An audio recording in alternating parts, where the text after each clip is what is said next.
Hello friends, diploma mechanical e learning ચેનલમાં આપનું સ્વાગત છે. આપણે જોઈ રહ્યા છે સબ્જેક્ટ છે ડિઝાઇન ઓફ મશીન એલિમેન્ટ, જે તમારો 5th સેમની અંદર ઓલ્ડ સિલેબસમાં આવતું હતું અને 6th સેમની અંદર તમારા ન્યૂ સિલેબસની અંદર આવે છે. ટોપિક સેમ જ છે, બંને ઓલ્ડ કોર્સ હોય કે ન્યૂ કોર્સ હોય.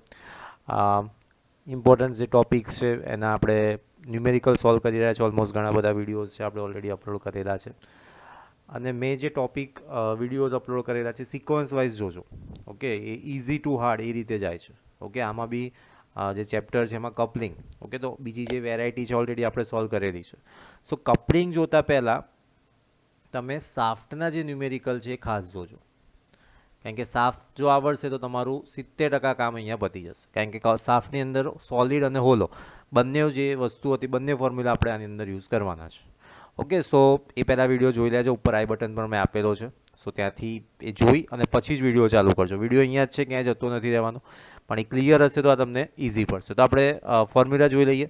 તો મેં તમને હમણાં જ જે રીતે કીધું કે સૌથી પહેલી બેઝિક વસ્તુ જે છે તો કે પાવર, જેને સોલિડ સાફ્ટ અને હોલો સાફ્ટનું ક્લિયર હશે તો એ જ વસ્તુ અહીંયા સુધી કરવાની છે. સાફ્ટની ડિઝાઇન તો અહીંયા કરવાની છે. તો ઓલરેડી આપણે આગળના વિડીયોની અંદર ડિસ્કસ કરી દીધું છે. સો અહીં અત્યારે ખાસ ડિટેલમાં જતો નથી.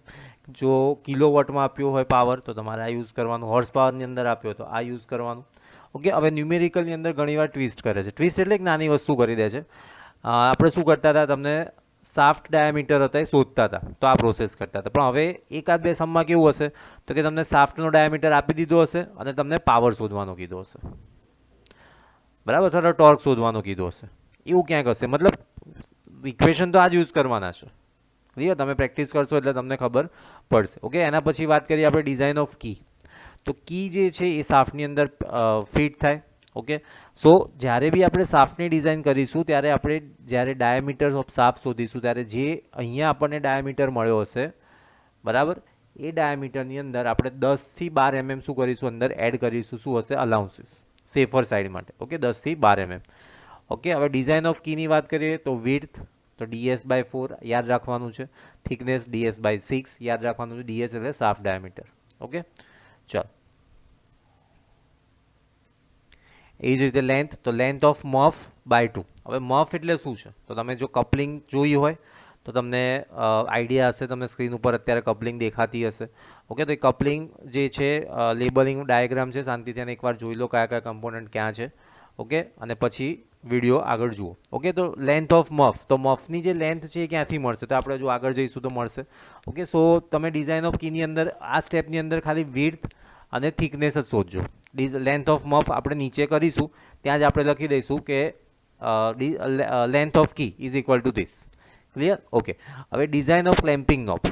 ઓકે, જે આપણે બોલ્ટ લગાવીશું, તમને કપલિંગ મેં કીધું કે હમણાં તમે જોયું હશે તો ત્યાં બોલ્ટ લગાડેલા છે. સો બોલ્ટ માટે આપણે એનો ડાયામીટર શોધવો પડે, M8, M12, M16.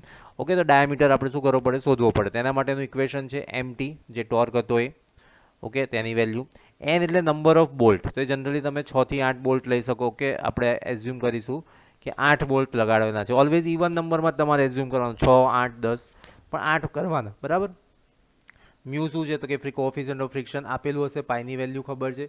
DC આપણે શું કરવાનું છે? ફાઇન્ડ કરવાનું છે. સિગ્મા T, ઓકે, તમને સ્ટ્રેસ આપેલો હશે, ટેન્સાઇલ સ્ટ્રેસ, એ તમારે વેલ્યુ અહીંયા મૂકવાની છે. DS એ ઓલરેડી તમે અહીંયા ઉપર શોધ્યો છે. ઓકે, અને અપોન શું છે? 16. આમાંથી આપણને શેની વેલ્યુ મળશે? DC², અને એનો સ્ક્વેર રૂટ કરીશું તો શેની વેલ્યુ મળશે આપણને? DCની વેલ્યુ મળશે. ઓકે, આ બધા ન્યુમેરિકલ, આ બધા જે ફોર્મ્યુલાઝ છે સ્ટુડન્ટ, તમે અત્યારે પ્રોપર જોઈ લો અને પછી નોટબુકમાં લખી અને મોઢે કરી અને 2 થી 4 વાર લખી નાખો. નહીં તો છેલ્લે શું થશે કે બધા જ ન્યુમેરિકલ થોડું મિક્સ થવા માંડશે.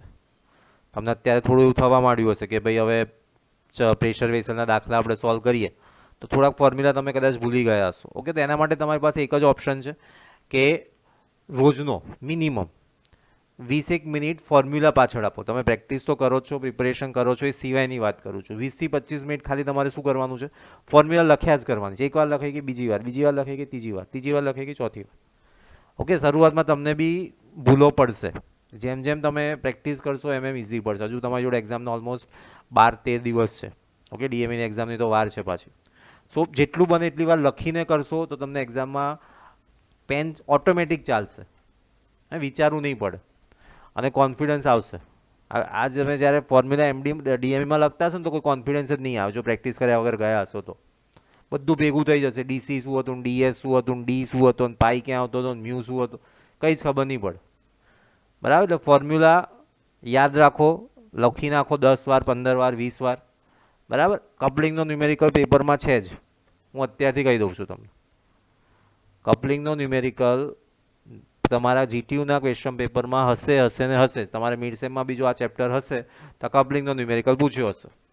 તમે જીટીયુના છેલ્લા જેટલા બી પેપર તમારી જોડે અવેલેબલ હોય ઓલ્ડ કોર્સના, બરાબર, તે તમે જોવું હોય તો જોઈ લો. ક્વેશ્ચન નંબર 4C કપલિંગનો જ હશે, 7 માર્ક્સનો પૂછતા હતા. બરાબર. તો અત્યાર સુધીની જે પેટર્ન છે એ પેટર્નને ફોલો કરવાના જ છે. તે ક્વેશ્ચન તમને કપલિંગનો જોવા મળશે ને મળશે જ. ક્લિયર?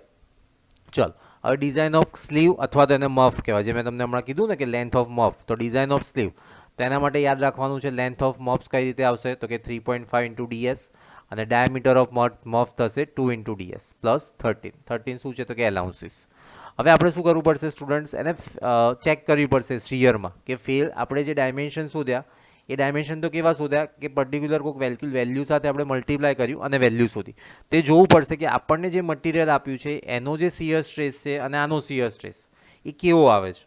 ઓકે. તો એના માટે તમારે શું કરવું પડશે તો જો તમને યાદ હોય તો આ જે ઇક્વેશન છે કોનું છે તો કે હોલો શાફ્ટ માટેનું. જેને હોલો શાફ્ટના ન્યુમેરિકલ જોયા છે એને જોઈને જ ખબર પડી ગઈ કે આ તો સર પેલું ઇક્વેશન છે. π/16 d⁴ - ds⁴ upon capital D into tau of muff. બરાબર. અહીંયા તમે જો મેં દરેક જગ્યાએ લખ્યું છે કે જેમ કે અહીંયા ટાઉ છે તો ટાઉ કયો છે, આ શાફ્ટનો છે. મતલબ તમને એક્ઝામ્પલની અંદર 2 શિયર સ્ટ્રેસ આપ્યા છે ને લખેલું જ હશે કે શિયર સ્ટ્રેસ શાફ્ટ માટે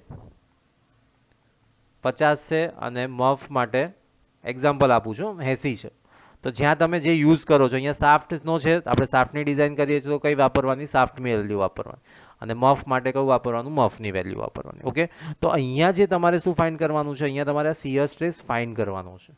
અને એ જે શિયર સ્ટ્રેસ છે એ ગીવન એટલે કે રકમની અંદર જે શિયર સ્ટ્રેસ આપ્યો હોય એના કરતાં કેવો આવવો જોઈએ, સ્મોલ આવવો જોઈએ. તો જ આપણી ડિઝાઇન કેવી થશે, સેફ થશે. ઓકે. તમારી જો ડિઝાઇન કરતાં મોટી આવતી હોય તો આપણે ડાયામીટર શું કરવો પડે, રિડ્યુસ કરવો પડે. ક્લિયર? એટલે જે ગીવન શિયર સ્ટ્રેસ હોય એના કરતાં આપણે જે કેલ્ક્યુલેશન કરીએ છીએ એ સ્ટ્રેસ કેવો હોવો જોઈએ, ઓછો હોવો જોઈએ. આઈ હોપ તમને આ ક્લિયર થઈ ગયું હશે. ઓકે. આ વિડીયોની અંદર આપણે એવું તો ખાલી કામ કરીએ, ખાલી ફોર્મ્યુલાઝ કરીએ, પ્રોપર વેમાં પ્રિપેર કરી નાખો. નેક્સ્ટ વિડીયોની અંદર આપણે કપલિંગનો જે એક ન્યુમેરિકલ છે, બરાબર, અહીંયા તમે જુઓ આ ન્યુમેરિકલ આપણે સોલ્વ કરીશું. ને આ કર્યા પછી તમે જે પીડીએફ મેં આપી છે ટેલિગ્રામ ચેનલની અંદર તો એ સોલ્વ કરો. બધા જ આ જ પેટર્નના છે, કોઈ જ ચેન્જ નથી. બધા જ તમારા જે કપલિંગના ન્યુમેરિકલ છે એ આ જ પેટર્ન ફોલો કરશે.